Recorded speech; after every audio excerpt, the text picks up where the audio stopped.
अस्सलामुअलैकुम, आप देख रहे हैं पाकिस्तान टुनाइट। मैं हूं सैयद समर अब्बास। क्या आज से ठीक एक हफ्ते बाद यानी इतवार के रोज 14 मई को पंजाब में इलेक्शन होंगे? यही वो मिलियन डॉलर सवाल है जिसने एक बड़ा सियासी और कानूनी तनाज़ा खड़ा कर रखा है। इस मुतालिक सुप्रीम कोर्ट का फैसला अपनी जगह मौजूद तो है और तहरीक इंसाफ इस ही फैसले की बुनियाद पर सुप्रीम कोर्ट और बिलखुसूस चीफ जस्टिस के हक में भरपूर मुहिम चला रही है, तो दूसरी जानिब हुकूमत है जो सुप्रीम कोर्ट के फैसले के मुकाबले में पार्लियामान की बालादस्ती को सामने ले आई है और बबागे दोहल इस फैसले को ना मानने का इंदिया दे रही है। बज़ाहिर सुप्रीम कोर्ट भी अपने फैसले पर अमल दरामद कराने से मुतल्लिक लचक दिखाने को तैयार नहीं दिखती। इसकी मिसाल आज ही चीफ जस्टिस उमर अता बंदियाल के दो टोक बयान से हो गई, जिनके बकौल आइन का तहफ़्फ़ुज़ सुप्रीम कोर्ट का बुनियादी फ़र्ज है और जब आइन में 90 रोज़ में इलेक्शन का कहा गया है तो 90 रोज़ में इलेक्शन होने चाहिए और अगर आज फैसले पर अमल नहीं होगा तो फिर तारीख में इस फैसले पर अमल ज़रूर होगा। चीफ जस्टिस का मजीद कहना था कि अगर कोई फैसला चैलेंज नहीं होता तो वो हतमी होता है और सुप्रीम कोर्ट के फैसलों को मुकद्दस किताबों के अहकामात जैसी इखलाकी अथॉरिटी हासिल होता है। We have a duty, ladies and gentlemen, under the Constitution and pursuant to our oath to preserve, to protect and to defend the Constitution. And when it comes to constitutional enforcement, we must not blink our eyes. If it says 90 days for holding elections, it is our duty to say that. It is not our choice. This is what has happened. You call it controversy. I'm sorry. I'm not worthy of controversy. No judgment is binding unless it becomes final. But if a judgment is not challenged, then it becomes final. So let's see what happens now. Let's see what happens now. And I'm optimistic. Political leadership of Pakistan agreed to start negotiations, which have not ended yet. This is what we were informed. We have nothing to do with that. But at least they are conscious that they have a duty to comply the Constitution. And we are there to support that effort. Otherwise, our judgment is there. It has a force of its. It may not be implemented today, but it will last to the test of time and shall be implemented. Chief justice आज खुलकर बोले और उन्होंने अपनी आज की इस अहम तकरीर में उन सियासी जमातों और रहनुमाओं को भी वाज़ेह पैगाम दे दिया जिन्होंने बज़ाहिर आइन की बालादस्ती को किसी फ़र्द वाहिद की बका के लिए खड़े होने से जोड़ दिया है। चीफ जस्टिस के बकौल अगर आइन के लिए खड़ा होना है तो पूरी सुप्रीम कोर्ट के लिए खड़ा हुआ जाए। If you stand up for the Constitution and the law, then you must support the Supreme Court of Pakistan and not any individual. We have no existence individually. Our existence is as a unit, as a constitutional organ. Chief justice की इस तकरीर से तो पाकिस्तान तहरीक इंसाफ भरपूर सियासी ईंधन निकालेगी और हुकूमत पर आइन की खिलाफ वर्जी का इल्ज़ाम मजीद तवाना होगा, लेकिन बज़ाहिर हुकूमत किसी तरह भी किसी भी तकरीर या हिकमत अमली से दबाव में नहीं आती दिख रही, जिसका इजहार गुज़िश्ता रोज़ भी वज़ीर-ए-आज़म शहबाज शरीफ वाज़ेह अल्फाज में कर चुके हैं कि पूरे मुल्क में एक ही इलेक्शन होंगे। इलेक्शन एक दिन होंगे, पूरे मुल्क में एक दिन होनी चाहिए। ये बात याद रखें कि पंजाब के हवाले से तो पूरे मुल्क में एक दिन इलेक्शन। दूसरी जानिब पाकिस्तान तहरीक के साथ सुप्रीम कोर्ट के फैसले पर अमल दरामद न करने की सूरत में अपनी सियासी हिकमत अमली तैयार कर चुकी है। गुज़िश्ता रोज़ चीफ जस्टिस की हिमायत में निकाली गई रैली में इमरान खान ये ऐलान कर चुके हैं कि वो 14 मई के बाद सड़कों पर निकल आएंगे, जबकि आज उन्हीं की जमात के सदर परवेज़ इलाही ने भी दावा किया है कि 14 मई का फैसला जो है वो हुकूमत के लिए एक बहुत बड़ा चैलेंज के तौर पर साबित होगा। मुझे 14 मई का असरात नज़र आ रहे हैं जो वकूफ़ पज़ीर होते हुए नज़र आ रहे हैं और उसके असरात ऐसे होंगे कि इनकी जो आंखें ना बाहर निकल जाएंगी। इस तमाम सूरत हाल पर तफसीली गुफ्तगू करेंगे। हमें प्रोग्राम के पहले हिस्से में ज्वाइन किया है फवाद चौधरी साहब ने, पाकिस्तान तहरीक इंसाफ के सीनियर नायब सदर ने, जबकि प्रोग्राम के अगले हिस्से में हमें ज्वाइन करेंगे पाकिस्तान पीपल्स पार्टी के रहनुमा कमर जमान कायरा साहब जो कि वज़ीर-ए-आज़म के मुशीर भी हैं। फवाद चौधरी साहब बहुत शुक्रिया, आपने प्रोग्राम में अब तक कीमती वक्त दिया। तो सबसे पहले तो ये बताएं कि आज की जो चीफ जस्टिस पाकिस्तान की स्पीच थी, बड़ी उन्होंने खुल के बातें की कई मौज़ूआत के ऊपर भी, लेकिन 14 मई के इलेक्शन के हवाले से भी जो उन्होंने बात की उसमें तो उन्होंने कहा, यानी कि उनकी गुफ्तगू से भी लग रहा था वो ये कह रहे थे कि फ़ैसला जो है इस पर हम कोई एग्जीक्यूटिव ऑर्डर के जरिए फैसला नहीं मनवा सकते, ये फैसला तारीख में माना जाएगा। उन्हें भी कहीं ना कहीं लग रहा है कि ये फैसला गवर्नमेंट जो है वो डिफाई करेगी। और दूसरा, आज की इस तकरीर के बाद आपको क्या लग रहा है कि सुप्रीम कोर्ट जो है वो किस तरफ जाएगी और कोई एग्रेसिव वो फैसले की तरफ जाएगी या फिर मुज़ाकरात की तरफ ही जाना पड़ेगा? क्योंकि आज भी उन्होंने कहा कि मुज़ाकरात चल रहे हैं, हमें उसका इंतजार है। देखिए, पहली बात तो अभी आपने शहबाज शरीफ साहब का टुकड़ा सुनाया है। इलेक्शन एक वक्त पे कराने के लिए आपको आइन बदलना पड़ेगा। देखिए, ख्वाहिशों के ऊपर तो नहीं चीजें हो सकती। आप एक किताब के ऊपर, एक फ्रेमवर्क के ऊपर 50 साल से पाकिस्तान एग्री करके बैठा हुआ है, जो पाकिस्तान का आइन है। और हमारे में, सूडान में, अफगानिस्तान में यही फर्क है कि हमने एक आइन तय किया हुआ है।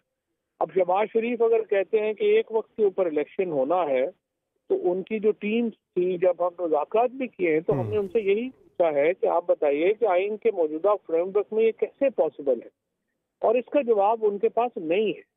और अगर वो एक वक्त में कराना चाहते हैं, हमने उन्हें कहा बिल्कुल हम आपको ये कंसेशन दे सकते हैं कि एक वन टाइम हम आइन में अमेंडमेंट कर लें। चीफ जस्टिस साहब क्या कह रहे हैं, जब पिछली दफा भी उन्होंने मुज़ाकरात सजेस्ट किए थे, तो चीफ जस्टिस साहब ने यही कहा कि देखिए जो अदलिया है उसके पास ये आइन से बाहर जाने का लेयर जो है वो नहीं कर सकते, उन्होंने तो आइन में रह के ही फैसला करना है। जी हाँ। अलबत्ता पार्लियामेंट जब सुप्रीम होती है, जब नेशनल असेंबली में 228 लोग और सेनेट में 67 लोग मिल जाते हैं, जब हम कहते हैं ना कि पार्लियामेंट सुप्रीम है, हमारे मुल्क में आइन सुप्रीम है, ना सुप्रीम कोर्ट सुप्रीम है, ना पार्लियामेंट सुप्रीम है। तो पार्लियामेंट में अगर सुप्रीम होना है तो उसको आइन बदलना पड़ेगा, और आइन के लिए 228 लोग चाहिए कौमी असेंबली में और 67 लोग चाहिए सेनेट में। तो ये एक आई वुड से कि एक सिचुएशन है जिसमें सिर्फ ख्वाहिशों से बाहर आना मुमकिन नहीं है, इसकी तरफ प्रैक्टिकल इकदाम चाहिए, तो मौजूदा सियासी हुकूमत के बस में नहीं लग रहे। तो फवाद चौधरी साहब ये बताएं कि चीफ जस्टिस ने आज भी कहा कि मुज़ाकराती सिलसिला चल रहा है, हमें उसका इंतजार है नताइज का, लेकिन 14 मई का फैसला अपनी जगह पर बरकरार है। वो मुज़ाकरात की जो बात कर रहे हैं, शाह महमूद कुरैशी साहब ने तो पिछली समाअत में बड़ा खुल के सुप्रीम कोर्ट में खड़े होकर कह दिया था कि अब मुज़ाकरात नहीं होंगे हुकूमत के साथ। तो क्या वाक़तन कोई नई कोशिश होगी मुज़ाकरात की गवर्नमेंट की तरफ से, कोई हो रही है आपसे, कोई राब्ता मजीद हुआ हो, या आप रजामंद हैं कि मजीद एक राउंड गवर्नमेंट के साथ करेंगे, बैठेंगे? की जो ख्वाहिश है उसका हमने एहतराम किया और हमने काफ़ी कंसेशन दी है गवर्नमेंट को।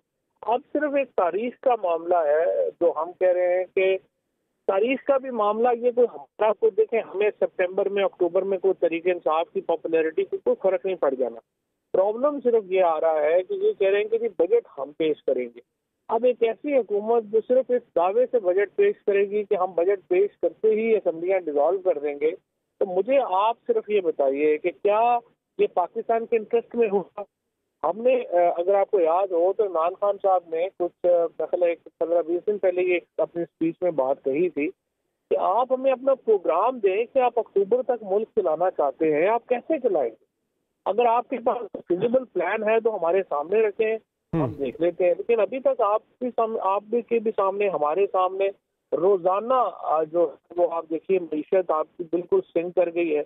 अब तो हमारे यहाँ ये भी तय हो गया है कि श्रीलंका से भी ज्यादा इन्फ्लेशन इस वक्त पाकिस्तान में है। बहरहाल वो भी आइन का हवाला देते हैं कि आइन के अंदर हमारा राइट है कि असम्बली अपनी मुद्दत पूरी करे। अब फवाद चौधरी साहब उसमें वो ये नहीं है ना, आइन के अंदर ये है कि आपने जहाँ 75% पाकिस्तान की पॉपुलेशन इस वक्त नॉन रिप्रेजेंटेटिव गवर्नमेंट के अंदर है, जो कि आइन तस्लीम नहीं करता। ये आइन में कहाँ लिखा हुआ है कि आप जो है वो नामजदगियों के ऊपर हुकूमत चलाएं? फवाद साहब मुझे ये बताएं कि मेरी कुछ देर पहले कुंती मुज़ाकराती टीम के एक मेंबर से बात हो रही थी, उनका नाम, उन्होंने कहा मेरा नाम ना लिया जाए, नाम ज़ाहिर नहीं कर सकता उनका। वो ये कह रहे थे कि जुलाई के वाले से हुई थी बातचीत कि हम बजट पेश करके पहले हफ्ते में असम्बली तहलील कर देंगे, पीटीआई हम आखिरी हफ्ते में करेंगे, पीटीआई कहती थी कि पहले हफ्ते में ही कर दें बजट पेश करने के फ़ौरन बाद। तो ये एक हफ्ते यानी कि पहले और आखिरी हफ्ते के ऊपर जुलाई के तनाज़ा था, ये क्या मामला था? वो ये कह रहे हैं कि पीटीआई ने सबोताज किया, वो तो पहले मान गई थी, उसके बाद आके जब तीसरे राउंड में वो बैठे तो उन्होंने आके बिल्कुल अपनी राय बदल दी और सुप्रीम कोर्ट पहुंच गए। क्या खान साहब ने वीटो कर दिया था इस तजवीज़ को? देखिए मेरा ख्याल है फ़र्क तो इतना ज़्यादा नहीं है। फ़र्क जिस तरह मैंने आपको बताया, फ़र्क तारीख का नहीं है, फ़र्क इस बजट पेश करने के मामले का है। अब जिस तरह मैंने आपको अर्ज़ किया कि जुलाई में अगर हो जाए, आगे चला जाए, या मई में हो जाए, उससे फ़र्क इलेक्शन पे नताइज के ऊपर कितना फ़र्क पड़ जाएगा? मसला जो है ना वो सिर्फ यही है कि बजट आप बजट देखें ना, दो तरीकों, अगर आप कल डॉन का जो एडिटोरियल है उन्होंने जिन खदशात का इजहार किया है बजट को लेके, वो बिल्कुल दुरुस्त उन्होंने उसका एनालिसिस किया है। दो ही तरीके हैं ना, या आप आलमी इदारों के साथ अपनी कमिटमेंट्स पूरी करेंगे, उसके नतीजे में आपका बजट जो है वो बहुत ही अवाम के लिए सख्तियाँ लेके आएगा। बिल्कुल। दूसरी सूरत यह है कि आप अवाम के ऊपर जो है वो कम बोझ लाने के कि हम इलेक्शन में जा रहे हैं, तो आप एक लेयर बजट दे दें, उसके नतीजे में आपकी क्रेडिबिलिटी पाकिस्तान की बाहर उड़ जाएगी।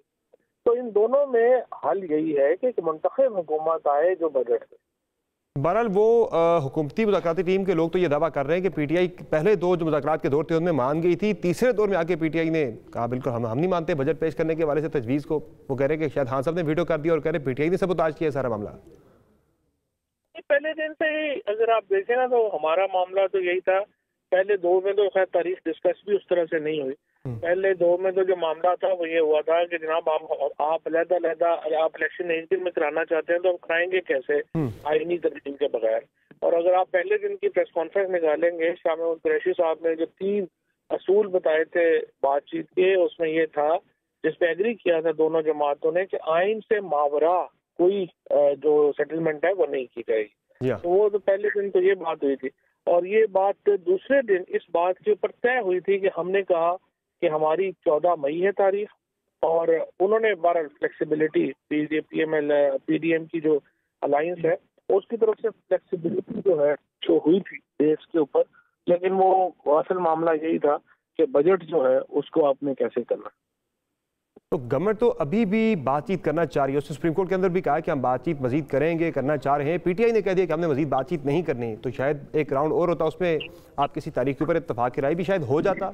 तो अभी भी कोई है मार्जिन मुज़ाकरात का, बातचीत का, या फिर अब वो विंडो मिस हो चुकी है, ट्रेन निकल चुकी है आपको? नहीं, अभी अगर वो तारीख पे फ्लेक्सिबिलिटी दिखाते हैं तो वो सुप्रीम कोर्ट में जो है वो आके जवाब दे दें और बात बता दें कि वो इस तारीख को इलेक्शन करवाने के लिए तैयार है। अच्छा फवाद साहब, मुझे ये बताएं कि जो आपकी तरफ से रैली निकाली गई चीफ जस्टिस के साथ इज़हार यकजहती के लिए, उस पर चीफ जस्टिस भी आज थोड़े से ज़रा डिफेंसिव पे जाते हुए दिखाई दिए। उन्होंने कहा कि किसी ने निकाली है, वो किसी इनफरादी किसी शख्स के लिए नहीं, वो इदारे के साथ वो ज़रूर खड़ा हो। तो लगता है कि वो भी उन्हें भी लग रहा था ये जो इतना प्रोपेगेंडा हो भी रहा रेडी उनके साथ, उन्हें जोड़ा जा रहा है पीटीआई के साथ, तो उन्हें भी थोड़ा सा लगता है कि वो ज़रा डिफेंसिव पे चले गए आज के, उन्हें मुश्किल में डाल दिया आप लोगों ने। नहीं, ये बात सही है और ये होना भी नहीं चाहिए थे, होना भी नहीं चाहिए। चीफ जस्टिस या कोई भी जो इंडिविजुअल है, और हमने अगर आपने याद हो हमारा मौक़िफ़ भी यही रहा है, बेंच 2 हो 4 हो 8 हो, हमारा उससे मसला नहीं है। हम आइन के साथ खड़े हैं और सुप्रीम कोर्ट के साथ खड़े हैं। इंडिविजुअल्स जो बाहर आते हैं चले जाते हैं, उनका वो इम्पोर्टेंट इशू नहीं है। और वैसे भी जो, लेकिन ये लगा बात है कि जिस तरीके से चीफ जस्टिस के ऊपर एक इस वक्त ये लगार हुई है गवर्नमेंट की, और हम देख रहे हैं कि उनकी फैमिली, उनके सारे जजेस की फैमिलीज को, और उनके ऊपर पार्लियामेंट के ऊपर जो तकरीरें हुई हैं कि जजों को गिरफ्तार करके लाया जाएगा, ये होगा और वो होगा, ये सारे मामला जो है वो आपके सामने हैं। फवाद साहब, ये जुलाई की जो बात चल रही है कि आप जुलाई के पहले हफ्ते में शायद असम्बली की तहरीर पे राज़ी हो गए थे, वो आखिरी हफ्ते का कह रहे थे। ये जुलाई पे गवर्नमेंट क्यों इतना जुलाई के आखिरी हफ्ते पे जोर दे रही है? कि ऐसा तो नहीं है कि वो 3 महीने पहले नहीं अर्ली प्रेसिडेंशियल इलेक्शन करवा के अपनी मर्जी का बंदा प्रेसिडेंट इलेक्ट करवा दें कि आगे तहरीक इंसाफ आ भी जाए, उन्हें टफ टाइम देता है उनका प्रेसिडेंट? ऐसी कोई है आपकी इल्म में चीज़ तजवीज़ गवर्नमेंट की कोई? प्रेसिडेंट का इलेक्शन तो हो ही नहीं ना सकता। प्रेसिडेंट का इलेक्शन जो है वो तो होगा जब असम्बलियों के इलेक्शन हो जाएंगे, जब असम्बलियों के इलेक्शन हो जाएंगे। आइन के आर्टिकल 41(4) में है कि नेशनल असम्बली जो है वो अगर मौजूद ना हो तब इंतखाबात नहीं हो सकते, नेशनल असम्बली मौजूद हो तो फिर हो सकते हैं। लेकिन उसमें गवर्नमेंट एक तजवीज़ उसमें गवर्नमेंट एक अपने लिए ऑप्शन निकालने की कोशिश कर रही है हमारी ज़राए के मुताबिक, हमारी इन्फॉर्मेशन के मुताबिक। पॉसिबल नहीं है ना। अगर आप उसका जो शेड्यूल देखेंगे तो उसमें जो तरीक़ाकार है उसमें यह है कि जो तमाम सूबाई असम्बलियाँ हैं उन्होंने तजवीज़ पेश करनी है, उन्होंने नाम देने हैं सदर के। तो वो जो शेड्यूल में जब 2 असम्बलियाँ नहीं है तो वो नाम ही नहीं दे सकती। और 75% अगर जो पॉपुलेशन है वो रिप्रेजेंटेड ही नहीं है प्रेसिडेंट के इलेक्शन में, तो वो इलेक्शन कैसे होगा? अच्छा फवाद साहब, मुझे ये बताएं कि कल इस्लामाबाद हाई कोर्ट के साबिक जज शौकत अजीज़ सिद्दीकी साहब ने दावा किया है कि साकिब निसार साहब को पाकिस्तान तहरीक इंसाफ ने या खान साहब ने कोई यकीन दहानी करवाई है कि वो सदर के कैंडिडेट होंगे पीटीआई की तरफ से, ऐसा कुछ है? सॉरी, किनको यकीन दहानी कराई है? साकिब निसार साहब को। साकिब निसार साहब को सदर का कैंडिडेट के लिए? साकिब निसार साहब को अब सदर का कैंडिडेट कैसे बनेंगे? वो तो पीटीआई का हिस्सा ही नहीं। पीटीआई के हवाले से कोई दावा ऐसा किया उन्होंने कि पीटीआई ने यकीनदानी कराई उन्हें? देखिए, सच्ची बात यह है कि सदर आरिफ अलवी जिस किस्म की इस वक्त उनका रोल रहा है और जिस तरह वो पीटीआई के साथ खड़े हुए हैं, सच्ची बात यह है कि कोई भी और कैंडिडेट इस वक्त पीटीआई की तरफ से सदारत के लिए आना तकरीबन नामुमकिन। सर फाइनली ये बताइएगा कि परवेज इलाही साहब ने ये दावा किया है कि उन्हें ये यकीन दहानी करवाई गई थी, वादा भी किया गया था कि मोने सलाही होंगे पंजाब के अगले वज़ीर आला या परवेज इलाही साहब होंगे। इसी वजह से वो कह रहे हैं कि पार्टी के किसी भी बंदे को और टिकट नहीं दिया खान साहब ने। क्या वाकईतन ऐसा ही है कि फाइनल हो चुका है कि परवेज इलाही या मोने सलाही ही में से ही कोई अगला वज़ीर आला होगा पंजाब का? देखिए नहीं, पार्टी में तो ये कोई डिस्कशन नहीं हुई है, लेकिन जाहिर है कि दोनों को टिकट मिला है, आपकी परवेज इलाही साहब को भी और मोहन इलाही साहब को भी, तो वो एमपी होंगे तो फिर ये मुमकिन भी है। अब ये तो फैसला खान साहब का है, वो खान साहब ने ही बताना है हमें। पर पार्टी में ये डिस्कशन अभी नहीं हुई, इसलिए मैं कुछ कह नहीं सकता। वो कह रहे हैं खान साहब ने उन्हें यकीन दहानी करवाई है, वादा किया उनके साथ, उन्हें गारंटी दी गई है, किसी गारंटर के जरिए गारंटी भी दी है एक गारंटर को डाल के कि कैंडिडेट होंगे या मोने सलाही या परवेज इलाही होंगे। ये मैंने आपको किया कि तो खान साहब की और उनकी बात है, जाहिर है कि पार्टी में चूंकि डिस्कस नहीं हुई तो मैं इसको कंफर्म या डिनाई तो नहीं कर सकता। तो आपको नहीं इस बारे में कोई इल्म, चूंकि ज़ाहिर है आप भी कैंडिडेट तो थे, टिकट आपका उन्होंने नहीं जारी किया, कोई आपके में ऐसी कोई चीज़ है? मैं दोबारा बता रहा हूँ ना कि ये डिस्कशन पार्टी में नहीं हुई है, तो आई कैन ओनली, मैं तो party could be something personal between Khan साहब एंड परवेज इलाही साहब। थैंक यू, बहुत शुक्रिया फवाद चौधरी साहब, आपने प्रोग्राम में कीमती वक्त दिया। नाज़रीन यहाँ पर एक ब्रेक लेंगे, ब्रेक से वापस आएंगे, बात करेंगे वज़ीर आज़म के मुशीर क़मर ज़मान कायरा साहब से कि गवर्नमेंट इस बारे में क्या सोच रही है, गवर्नमेंट की स्ट्रेटजी क्या होगी। बात होगी ब्रेक के बाद, हमारे साथ रहिए।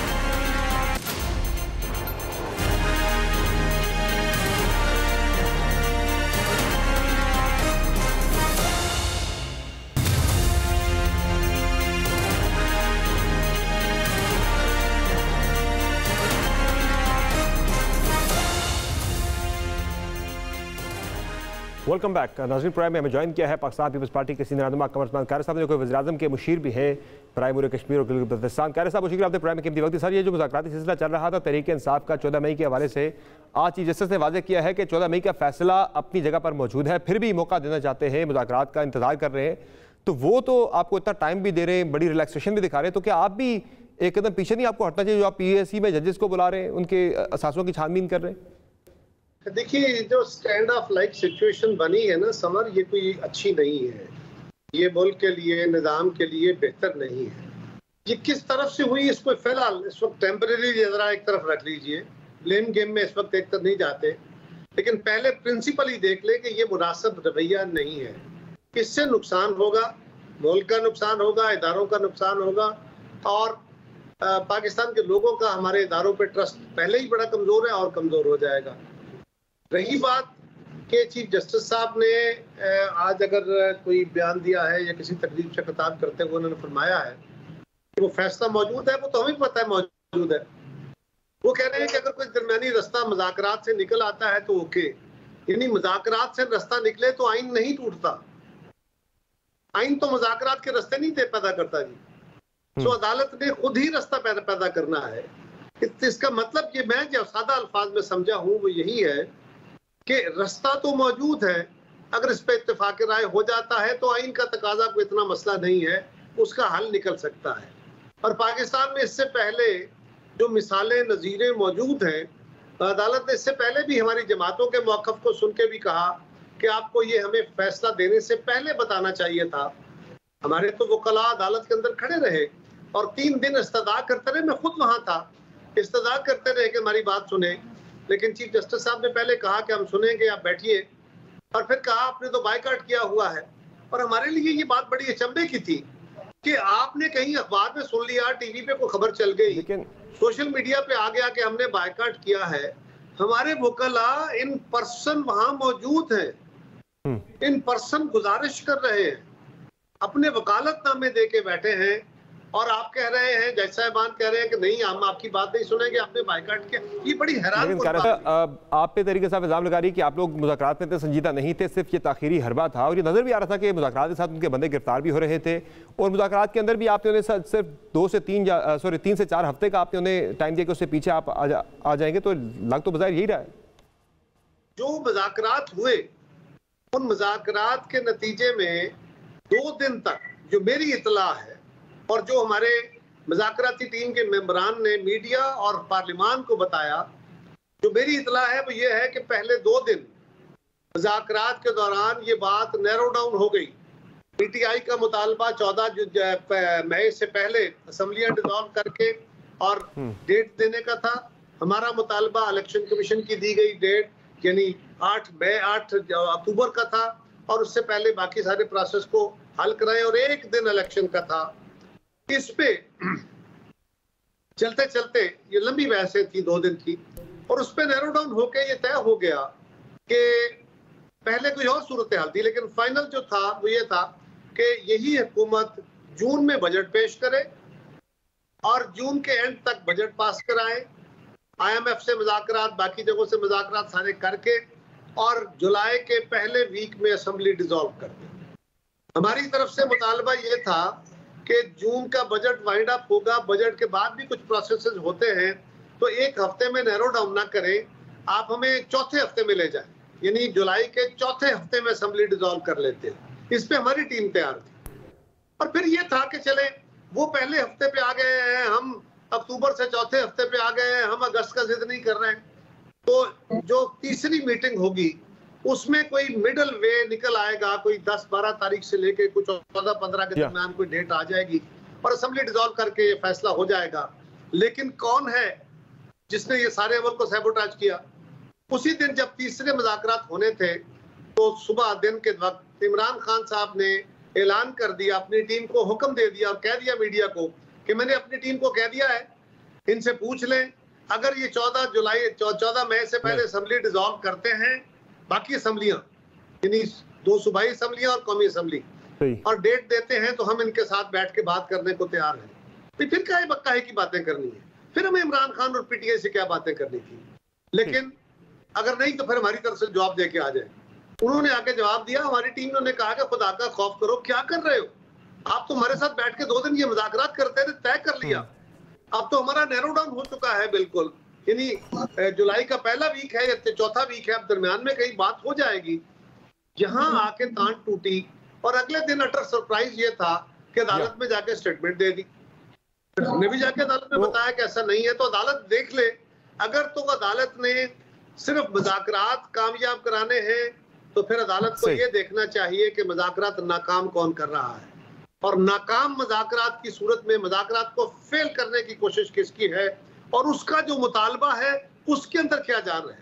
अगर अदालत के फैसले के ऊपर खड़ा होकर उसका सहारा लेके इमरान खान मुज़ाकरात से मुफर चाह रहे हैं तो फिर अदालत को फैसला करना होगा कि कौन कसूरवार है, वरना इस तरह के फैसलों का कोई बेहतर इमेज नहीं होता। और पहले भी अदालत का इमेज को बहुत बेहतर जिसने तो आज भी कहा है कि वो मुज़ाकरात के नतायज का इंतजार कर रहे हैं, वो तो कह रहे हैं मैं इस तनाज़े को तनाज़ा भी नहीं कहूंगा, लेकिन आपकी तरफ से जरा असॉल्ट जो कि पार्लियामेंट की तरफ से सुप्रीम कोर्ट की तरफ किया जा रहा है कि जजेस को PSC के अंदर उनकी असासों की छानबीन शुरू कर दी गई है, नोटिस हो रहे हैं, इस सिलसिले को क्या आपको रोकना नहीं चाहिए? और जिस पे आपकी हुकूमत के अपने अंदर से आवाजें उठ रही, शायद भाई साहब ने कल हमारे शो में कहा है कि ये नहीं होना चाहिए, गलत हो रहा है, कराने असासों की छानबीन तो FBR से करवा लें। समर देखें, अदालत के अंदर बहुत सारी गुफ्तगू होती है, जो रिपोर्ट होती है डॉक्यूमेंट नहीं होती, अदालत के फैसलों का हिस्सा नहीं बनती।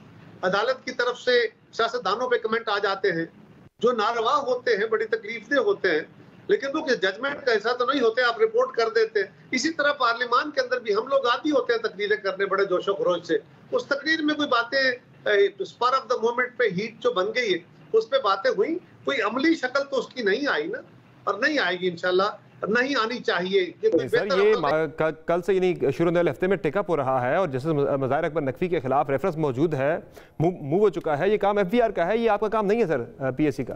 देखिए, अगर वहाँ मूव हुआ है, मेरे इल्म में नहीं है कि किसने मूव किया है मैं क्योंकि पार्लियामेंट का हिस्सा नहीं हूँ, लेकिन जजेस के बारे में एक वाज़ेह फैसला है ना कि जजेस के जो भी तहकीकात होगी वो उनके लिए एक इदारा मौजूद है।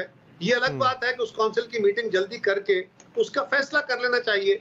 जब तक जस्टिस बाकर नकवी साहब का फैसला या मामला काउंसिल में लटक रहा है, इस तरह की बातें होती रहेंगी, अदालत के अंदर भी होगी। अदालत के अंदर बता दें कि अब आपकी स्ट्रेटेजी क्या है? क्या पाकिस्तान तहरीक इंसाफ को दोबारा मुज़ाकरात के लिए एंगेज करेंगे? चूंकि पिछली सुप्रीम कोर्ट की समाअत थी, वहां पर भी शाह महमूद कुरैशी साहब ने कह दिया था कि अब बातचीत नहीं होगी, चूंकि हुकूमत जो है वो डिलेइंग टैक्टिक्स जो है इख्तियार कर रही है, वो नहीं चाहती मुज़ाकरात हो, इलेक्शन हो।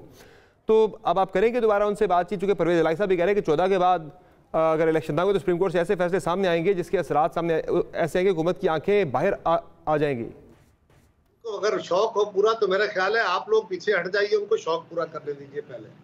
पहले तो ये देख लें वो कितने पानियों में है, उनका अपना आलम है, बेचारों के घर पे पुलिस ने रेड किया जो अच्छा नहीं था, मैं उसको कभी सराहूंगा नहीं, लेकिन उस रेड में पीटीआई का एक कारकुन उनके साथ तो हमदर्दी करने नहीं आया, चले हैं पूरे मुल्क में हमारी सांसें उखाड़ने के लिए। छोड़िए, हाँ चले बुड़के बुड़के लगाने का शौक होता है, पूरा कर ले, ये वक्त नहीं आना चाहिए। शाह महमूद कुरैशी साहब ने कहा, वो मैंने अर्ज किया ना, या तो इस बात को डिनाई करें कि 2 दिन के मुज़ाकरात में ये नैरो डाउन नहीं हुआ था और तीसरे दिन इमरान खान ने ये बयान नहीं दिया था, और अगर मेरा बयान दुरुस्त है, क्या जी, अगर मेरा मौक़िफ़ दुरुस्त है जो मैं बयान कर रहा हूँ, ऐसा ही हुआ है कि मुज़ाकरात के अमल को इमरान खान ने तोड़ा है, तो फिर जिम्मेदार कौन है? क्या हम हैं, हुकूमत है? क्या अदालत को फिर हमें बुलाना चाहिए या उनको पकड़ना चाहिए? फिर अदालत। लेकिन कह रहे हुकूमती मौक़िफ़ के अंदर भी बड़े तज़ादात हैं। एक हफ्ता पहले आपने हमारे शो पे कहा था, हमने आपसे सवाल किया था कि आप सिंध हुकूमत छोड़ने के लिए तैयार नहीं है, तो आपने हमारे शो पे कहा था कि बिल्कुल ये तासुर गलत है, हम सिंध हुकूमत के साथ चिपटना नहीं चाहते, हम छोड़ देंगे। लेकिन सुप्रीम कोर्ट के अंदर आपके वकील फारूक अजनाकी साहब जाके कुछ और बात करते हैं, वो कहते हैं कि सिंध हुकूमत और बलूचिस्तान हुकूमत वो नहीं छोड़ना चाह रही, आपका मौक़िफ़ बाहर कुछ हो रहा है, अंदर कुछ हो रहा है अदालत के अंदर, क्या मामला है? सही कहा जो आपने कहा, बिल्कुल मैंने कहा कि हम चिपटा नहीं रहना चाहते। गुजारिश ये है कि जब तक मुज़ाकराती अमल शुरू रहता है, दोनों फ्री कैन के अपने अपने मौक़िफ़ है, वो अपने मौक़िफ़ के साथ खड़े हैं, हम अपने मौक़िफ़ के साथ खड़े हैं। अगर तो इस मौक़िफ़ से हटना ही नहीं है, इस मौक़िफ़ के ऊपर बात ही नहीं करनी, तो फिर मुज़ाकरात काहे के? और आप अपने मौक़िफ़ को सामने रख के वो एजेंडा आइटम बना के आप आगे बढ़ते हैं और फिर को मिडल वेज तलाश करते हैं। कोई फ्रीक थोड़ा आगे बढ़ता है, कोई ज्यादा आगे बढ़ता है, कोई मिडल वे में रास्ता तलाश करते हैं, यही अमल है। ठीक, मैंने क्या कहा कि हमें सिंध गवर्नमेंट छोड़ने में कोई एतराज नहीं होगा। आप जरा ये फरमाइए कि अगर हमारे मुतालबे के मुताबिक ही जुलाई के तीसरे हफ्ते में या चौथे हफ्ते में असेंबली डिसॉल्व हो जाती, तो क्या हमें कबल अज वक्त सिंध हुकूमत छोड़ना पड़ती कि नहीं? तो फिर मेरा मौक़िफ़ दुरुस्त होता कि नहीं? फिर हम चिमटे रहते कि नहीं? अब ये बात कि वहां जब अमल जारी है, अभी उसके ऊपर कोई फाइनल आउटकम नहीं आया, तो जो हमारा स्टेटेड मौक़िफ़ होगा उसी को दोहराया जाएगा ना, कि इस वक्त तक हमारा मौक़िफ़ यही है। सिंध हुकूमत कह रही है हमारा कसूर नहीं है, हम क्यों असेंबली डिसॉल्व कर दें, क्यों इमरान खान के कहने पे हम असेंबली डिसॉल्व कर दें? ये उनका मौक़िफ़ है, आज मैं भी कह रहा हूँ है, लेकिन एट द सेम टाइम हम जब मुज़ाकरात करके कह रहे हैं कि मिडल वे पे आ जाएं, कबल अज वक्त असेंबलियां डिसॉल्व कर देते हैं और इलेक्शन की तरफ चलते हैं, तो फिर हम असेंबलियां डिसॉल्व करके हुकूमतें छोड़ने को तैयार हैं। ये है मेरा मौक़िफ़, मैंने कोई गलत बयानी नहीं की। सर, एक तरफ तो सुप्रीम कोर्ट ऑफ पाकिस्तान की तरफ से वो कह रहे हैं कि फैसला हमारा मौजूद है, 14 मई वाला, वो फैसला भी आ सकता है। 14 को ना आया तो 2-3 दिन बाद के वो यानी कि 1-2 हफ्ते बाद इंतखाबात पंजाब के वो अनाउंस कर सकते हैं। दूसरा, इमरान खान साहब ने तहरीक भी लॉन्च करने का ऐलान कर दिया कि 14 को इंतखाबात अगर नहीं होते तो वो एक भरपूर तहरीक लॉन्च करें, सड़कों पर आ रहे हैं, शायद वो लॉन्ग मार्च वगैरह भी करेंगे। ये तो बड़ी मुश्किल पड़ जाएगी आपके लिए। इमरान खान अदलिया को मुतनाज़िया बनाने के लिए, चीफ जस्टिस साहब के खिलाफ तहरीक चलवाने के लिए उनकी हमायत में जुलूस निकले थे।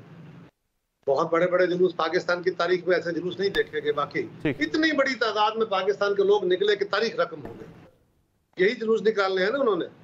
मैंने पहले कहा ना, अगर आपका ख्याल है कि हम उन जुलूसों से डरते हैं तो मैं कोई परवाह नहीं है, कर लें शौक अपना पूरा, पहले भी किए हैं, उनसे तो हम निपट लेंगे, वो तो कोई शौक नहीं है, कोई इशू नहीं है। लेकिन ये कोई चॉइस नहीं है, ये कोई आसान कदम नहीं है। अब धमकियों से तो हम डरने पर वाले नहीं है। हाँ, रही बात के अदालत की तरफ से फैसला, अदालत में मेरा ख्याल है ऐसा फैसला नहीं आएगा। अदालत के अंदर एक रिव्यू भी फाइल किया है, जिस इदारे ने इलेक्शन कराना है उसने किया है, और अब सारी कौम कह रही है, सिवाय एक जमात के सारी जमातें कह रही हैं कि जी एक वक्त में इलेक्शन होना चाहिए। इलेक्शन के एक्सपीरियंस रखने वाले थिंक टैंक कह रहे हैं, पाकिस्तान का माजी एक्सपीरियंस कह रहा है। लिहाजा मेरा ख्याल है उस रिव्यू को भी देखेगी अदालत और कोई बेहतर रास्ता निकाल के एक वक्त इलेक्शन की तरफ जाना पड़ेगा। वही बेहतरी का रास्ता है। और तीसरी गुजारिश ये है कि फिर आपने यही कहा कि फर्ज करें कुछ दिन बाद सिर्फ पंजाब के इलेक्शन, तो भाई क्यों सिर्फ पंजाब के इलेक्शन? क्यों? खैबर पख्तूनख्वा की असेंबली नहीं टूटी। खैबर पख्तूनख्वा के लोग पूछते हैं कि क्या हमारे सूबे में कानून और आइन किसी और मुल्क का है? जहां पाकिस्तान वाला आइन 1973 का आइन नहीं है, जहां पे वो बाकी क्लासेस जो पंजाब के इलेक्शन पे लगती हैं यहाँ नहीं लगती। बहुत शुक्रिया। प्रोग्राम में अपना कीमती वक्त दिया, अपनी राय का आपने इजहार किया। यहाँ पे एक मुख्तसर ब्रेक लेंगे, ब्रेक से वापस आएंगे, बात करेंगे कानूनी लड़ाई के हवाले से जो कि विद इन दी जुडिशरी भी एक लड़ाई चल रही है, वकला तंजीमों के अंदर भी एक लड़ाई चल रही है, लेकिन आज चीफ जस्टिस ऑफ पाकिस्तान ने बड़ी इंपॉर्टेंट बातें की हैं। बातों की मुख्तसर ब्रेक के बाद हमारे साथ रहेगा।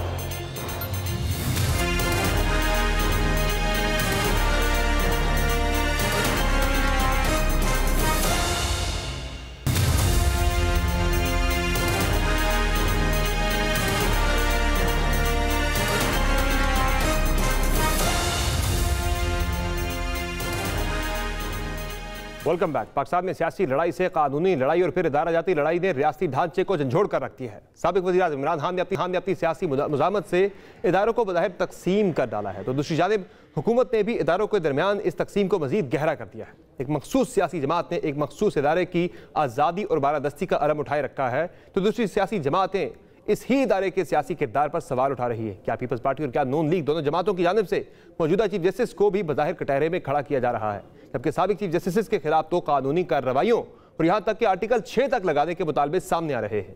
गुज़िश्ता रोज़ तक तो पीपल्स पार्टी के सीनियर रहनुमाओं की जानिब से चीफ जस्टिस उमर अता बंदियाल की अदालत को पंचायत का इल्ज़ाम भी दिया जाता रहा और साबिक चीफ जस्टिस साकिब निसार के खिलाफ एक्शन का मुतालबा हो रहा था। वहाँ अब खुद वज़ीर-ए-आज़म शहबाज शरीफ ने भी साबिक साकिब निसार और उनके बेटे की मुबैना ऑडियो के बाद उनको पार्लियामान की कमेटी में की बज़ाहिर हिमायत कर दी है।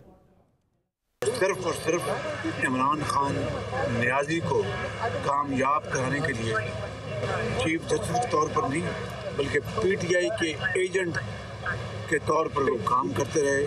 बेटे के जो ऑडियो लीक सामने आई है उसके बाद कोई शक रह जाता है कि ये एक साजिश है। पार्लियामेंट ने उनके हवाले से ये मामला टेकअप कर लिया है और हाउस कमेटी ने उनके साहबजादे को और दूसरी जानिब हुकूमत ने सुप्रीम कोर्ट में मौजूद हाजिर सर्विस चीफ जस्टिस जज मुज़ाहिर अकबर नकवी से मुतालिक भी इल्ज़ामात की तहकीकात के लिए पब्लिक अकाउंट्स कमेटी को तहकीकात कराने का टास्क दे दिया है।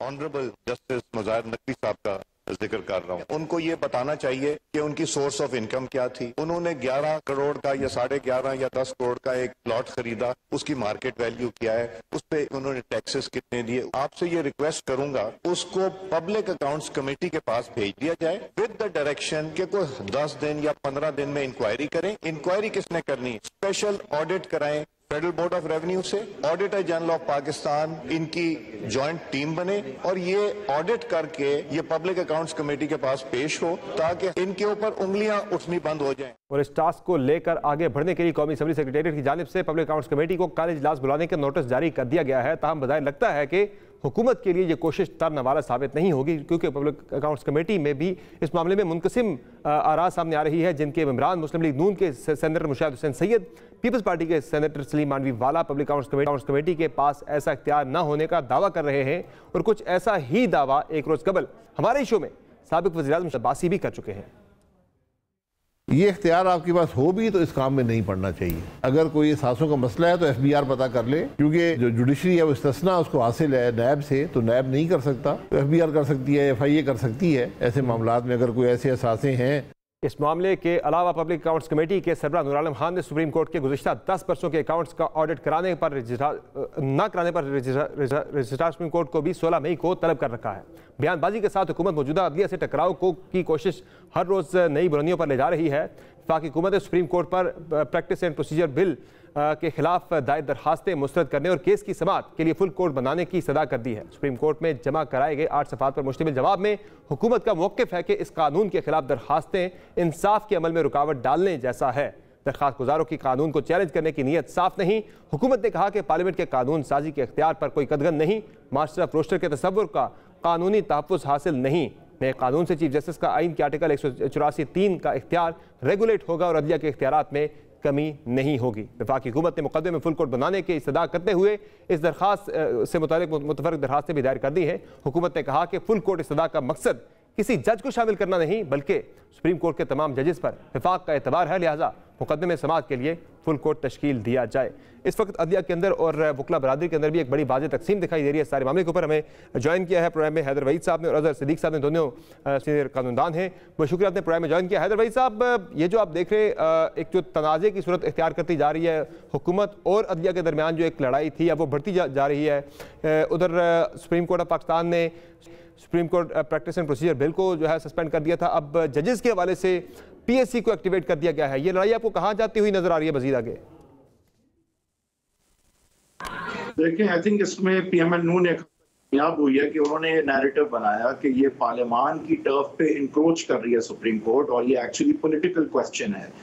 जबकि अगर कोई आर्टिकल आइन का वायलेट होता है, यानी कि अगर 90 दिन के अंदर इलेक्शन नहीं होते, तो फिर खालिसतन नहीं तो कम से कम इन एडिशन एक लीगल क्वेश्चन तो होता है, क्योंकि कोई भी आर्टिकल की वायलेशन जो है वो फिर जाहिर है एक लीगल क्वेश्चन होती है। जिस तरह से पार्लियामेंट्री मामलात होते हैं वैसे तो, लेकिन जो सूरी साहब की जो है वो ऑर्डर था, जजमेंट या रूलिंग थी, क्योंकि वो आइन के आर्टिकल 95 की खिलाफ वर्जी थी, वो एक वोट ऑफ नो कॉन्फिडेंस को आर्टिकल 5 की बुनियाद पर रोकती थी और आर्टिकल 95 को वायलेट करती थी, तो वहां कोर्ट्स ने इंटरफेयर करके कहा था नहीं, ये लीगल क्वेश्चन है, ये पार्लियामेंट्री क्वेश्चन नहीं है, पार्लियामेंट्री प्रोसीजर नहीं है, ये पॉलिटिकल क्वेश्चन नहीं है, ये एक लीगल क्वेश्चन है, कॉन्स्टिट्यूशनल क्वेश्चन है।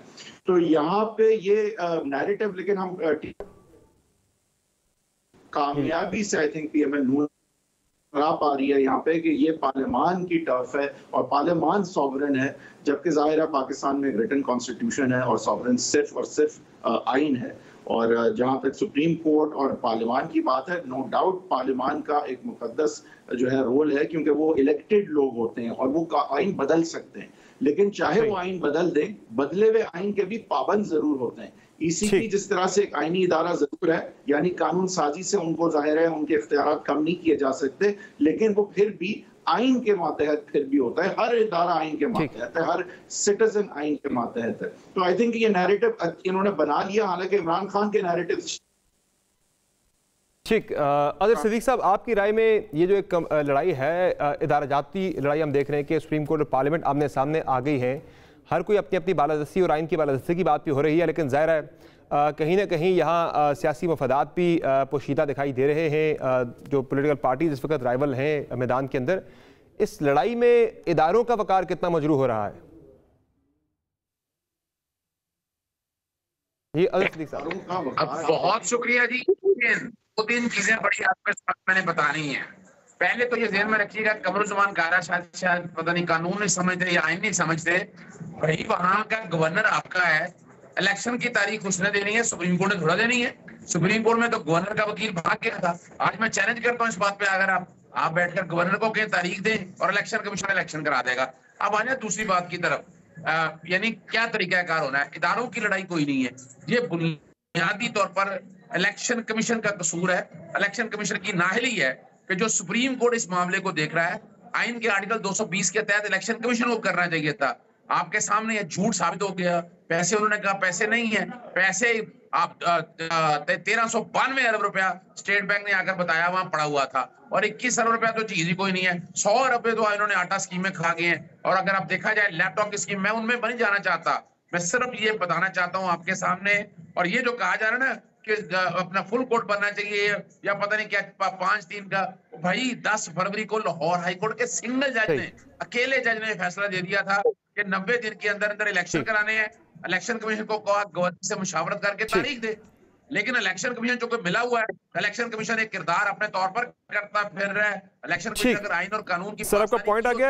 हैदर भाई साहब, ये पीएससी के अंदर बुलाना, जजेस को उनके असासों की छानबीन करना, ये बहुत गैर मामूली इकदाम है। ये क्या करना चाहिए गवर्नमेंट को, इस हद तक जाना?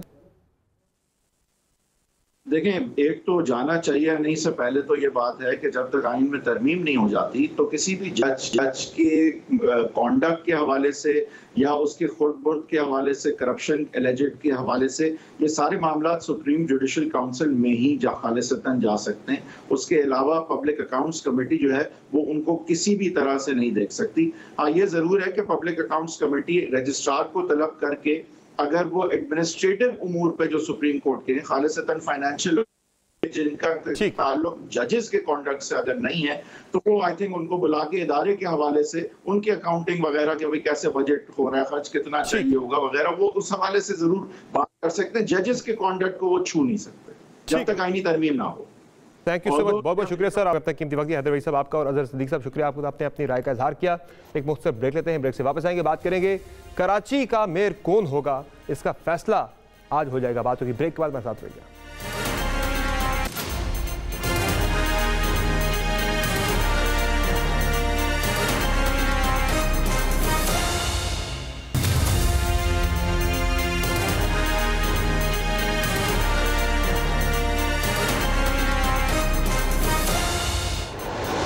वेलकम बैक नाज़रीन। कराची का मेयर कौन होगा, इसका फैसला आज हो जाएगा। 5 महीने से ये मामला लटका हुआ था। आज इसका ज़िमनी इलेक्शन 11 सीटों पे हो रहा है और जो नतीजे रुके हुए थे उनका भी रिकाउंटिंग हो रही है। तो आतिफ हुसैन साहब ने हमें ज्वाइन किया, हमारे नुमाइंदा है कराची से। आतिफ हुसैन साहब, क्या लग रहा है आपको? फेवरेट तो ज़ाहिर है पीपल्स पार्टी अपना में लाना चाह रही है, जमात इस्लामी अपना लाना चाह रही है, तहरीक इंसाफ का यहाँ पे डिसाइसिव रोल हो सकता है। किसका चांस आपको ज़्यादा लग रहा है? समर, कराची के बल्दियाती इंतखाबात खासे उलझे हुए हैं कि खिचड़ी पकी हुई है और उसकी सबसे बड़ी वजह यह है कि कराची में जब बल्दियाती इंतखाबात हुए माजी के अंदर तो MQM ने क्लीन स्वीप किया और एक सिंपल मेजॉरिटी लेकर आती थी। तो कभी जोड़ तोड़ की सियासत बल्दियात की सतह पर नहीं हुई थी। लेकिन अब की बार जो इलेक्शंस हो रहे हैं उसके अंदर 246 सीटों की अगर हम जायज़ा लें तो वहाँ पर पार्टी पोजीशन बड़ी अजीब सी है। पीपल्स पार्टी जो है वो अभी तक 90 सीटें लेकर सर फहरिस्त है, 82 सीटें लेकर जमात इस्लामी दूसरे नंबर पे है, जबकि 42 सीटें लेकर जो तहरीक इंसाफ है वो तीसरे नंबर पे। तो यहाँ पर देखना होगा कि जमात इस्लामी पीपल्स पार्टी के साथ हाथ मिलाती है या तहरीक इंसाफ के साथ हाथ मिलाती है। लेकिन साथ ही साथ जो आज़ाद उम्मीदवार हैं, TLP है, मुस्लिम लीग नून है, JUI फे ने 3 सीटें ली हैं, मुस्लिम लीग नून को 7 सीटें मिली हैं। अगर ये लोग भी पीपल्स पार्टी का साथ देते हैं तो पीपल्स पार्टी को सिटी काउंसिल के अंदर अपना मेयर मुंतखब करवाने के लिए जो है वो एक 188 का गोल्डन नंबर हासिल करना है। लेकिन वो गोल्डन नंबर हासिल करती हुई नजर नहीं आ रही है। यही सेम सिचुएशन अगर जमात इस्लामी और तहरीक इंसाफ रखते हैं अपने पास तो जाहिर सी बात है वो गोल्डन नंबर 188। लेकिन इसमें आतिफ हुसैन साहब एक एज पीपल्स पार्टी को हो सकता है कि चूंकि मेयर के लिए जो वोटिंग होनी है वो खुफिया होनी है, तो इसमें शायद पीपल्स पार्टी फायदा उठा जाए, चूंकि जब भी खुफिया वोटिंग में पीपल्स पार्टी कहीं ना कहीं फायदा उठाई जाती है।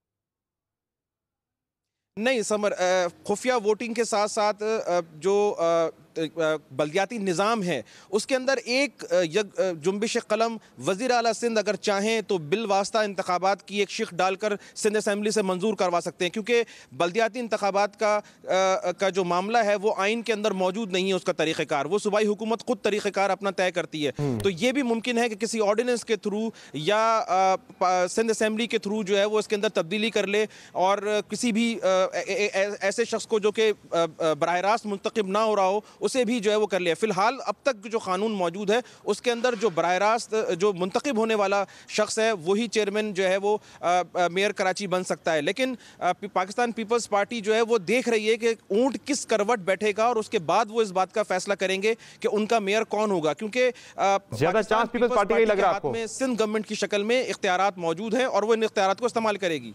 ठीक है, ज्यादा चांस ही नहीं आपको पीपल्स पार्टी का ही लग रहा है कि मेयर पीपल्स पार्टी का ही आएगा। आपकी आवाज नहीं आई। देखिए समर, पाकिस्तान पीपल्स पार्टी इस बात पर डटी हुई है कि मेयर जो है वो जियाला ही आना चाहिए। कराची की जो बिल्कुल बहुत शुक्रिया आतिफ हुसैन साहब। प्रोग्राम का वक्त हमारा खत्म हो गया है। जो इस वक्त रेस है कराची के मेयर की उसमें पीपल्स पार्टी अब तक ज्यादा फेवरेट नजर आ रही है, लेकिन जाहिर है नंबर इतने क्लियर नहीं है कि वो क्लियरली अपना मेयर बना सकें। थोड़ी जोड़ तोड़ में पीपल्स पार्टी जो है एज उठा सकती है। आज की शो में इजाज़त दीजिए, खुदा हाफिज़।